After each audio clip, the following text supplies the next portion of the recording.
sa unang panahon gidala jud si ang batang Hesus, ang balaang bata ngadto sa kapupud-an nato sa syudad diha sa pangama o diha sa pagdala ni Magellan o kauban sa mga Kristo, mga Katoliko nga mga Spaniards diha sa Pilipinas. Kini nagpahimangnog kanato nga kita usab magpasalamat di lamang sa yutan-on nga mga gasag kundi sa mga dagat usab nga mga gasag. So mo na rason nga nagpahigayon ta og fluvial procession matag tuig. Oo, kini nagpahimangnog man nato sa unang panahon, sa panahon nga diin gidalaman ni Magellan ang atong batang Hesus, naglayag sila padulong sa lain-lain nga mga lugar.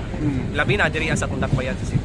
Unsay diwa, unsay essence aning pag-celebrate ato og Pista Senyor, kapistahan ni Senyor Santo Niño. Ang uban mga tao, Father, kaya masusunod na kiat-kiat, sad-sad, party-party, unsay gid ka usaw gyud to pag insakto nga pag saulog ang kapistahan ni Senyor Santo Niño.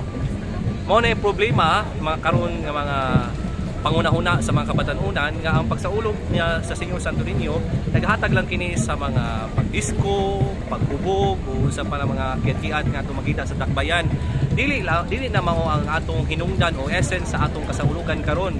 Ang essence sa atong kapistahan ni Senyor Santo Niño nagpahimangno kanato sa atong makanunayon nga pagpasalamat sa unsa pamaagi, sa pagampo, sa pagsimba, sa makanunayon nga pagdibusyon sa atong mga nobena.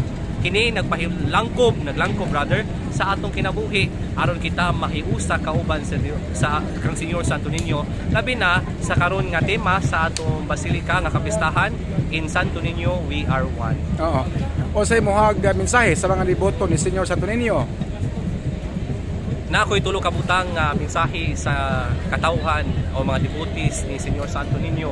Una, sa atong makanunayon nga pagsaulog kapistahan ni Senyor Santo Niño, unta mahisama ta kaniya nga diin nagpakataw siya diri sa kalibutan, nasama siya kanato ug nagpabilin nga ubos bisan siya Dios. Kanatong tanan mahisama pud ta kaniya nga nagpabiling mapaubsanon diha sa atong kaugalingon sa bisan unsa pang moabot sa atong mga estado sa atong kinabuhi, makanunayon ta sa atong pagkamapaubsanon. Ikaduha nga sa atong pagdebosyon ni Senyor Santo Niño makatapang unta ni sa atong mga pangayo labi na karon nga 2026 nga ato tang makanunayon nga paghangyoon si Senyor Santo Niño nga mabungahon unta ang atong tuig 2026 nga sa kanunay bisa pa man sa mga katalagman nga moabot sa atong kinabuhi labi na diri sa Tundakbayan mapadalip na unta kaniya diha sa iyang pangama o gugma. Ikatulo mao ang atong makanunayon nga pagampo nga diha sa pagsayaw nato sa sinulog, diha sa paghatag nato Fluvial Parade, pag-participate nato sa Fluvial Parade, diha sa atong paglubinaryo nato sa basilika. Unta makita nato nga muhugpong paunta or mulawong paunta ang atong pagtuo o pagsalig kang Senyor Santo Niño.